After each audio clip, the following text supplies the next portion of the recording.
Give us a take on, you have a perspective. You have done this or tried to do this. You know how difficult it is. Is the U.S. playing a constructive role? I'm saying this is President Trump just coming down the stairs over in Davos. He's in between, as I understand, a reception, and he's coming to a dinner with corporate leaders from Europe is what's going on. So we're watching now as President Trump goes from one venue to another, as you do at Davos, as you knew, George. So come back to my question, George, if we would. To come back to my question, what is the role? Does the U.S. have a constructive role to play right now, today, given this decision to move the embassy to Jerusalem? The decision was unwise and premature. Jerusalem is the capital of Israel. There's no doubt about that. Hasn't been any doubt, and it's going to be the capital forever. The only question is whether there will be a Palestinian capital in East Jerusalem of a Palestinian state. That's the issue. And I fear that the president's break with decades of American diplomatic policy and substantive policy in the Middle East has set that back. He said he took Jerusalem off the table, but in fact, of course, it is now front and center.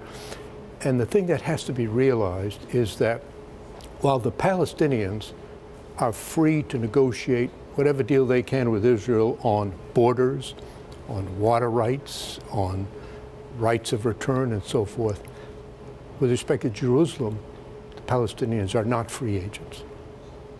Egypt, Saudi Arabia, Jordan, Morocco, the 1.7 billion Muslims in the world, all are crucially interested in Jerusalem. And so, unfortunately, it's now center stage. And the American policy has been for decades, under presidents of both parties, that the United States will, as the indispensable power in the region, and that remains the case, will encourage the parties into negotiations where they, with American assistance, will negotiate an agreement that they can live with. Security and stability for the people of Israel, an independent, sovereign, non-militarized state for the Palestinians with its capital in East Jerusalem. That's been American policy for decades, and I think it's been set back now. So Vice President Pence was just over in the region, including in Jerusalem, and he said, including to our Margaret Talev, who reports for us, the United States really wants to play a dominant role in bringing about a peace, which is great. At the same time, Mahmoud Abbas, who leads the Palestinian Authority, says, I won't even talk with you at this point, given what you've done in Jerusalem. Is that irreparable? Oh, I don't think anything's irreparable in the Middle East, but it's clearly a setback. And now the threat to cut off all funding. Interestingly, David, when I was there, both sides asked that we do that.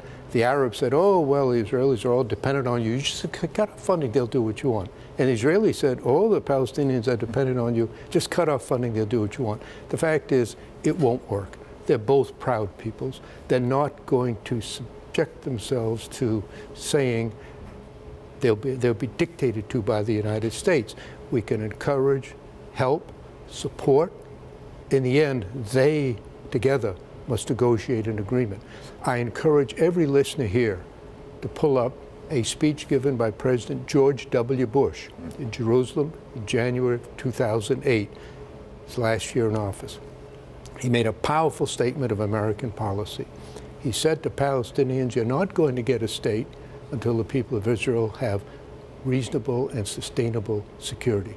And he said to the Israelis, you're not going to get that security until the Palestinians have an independent state, and so you both should be vested in the success of the other. And that's American policy.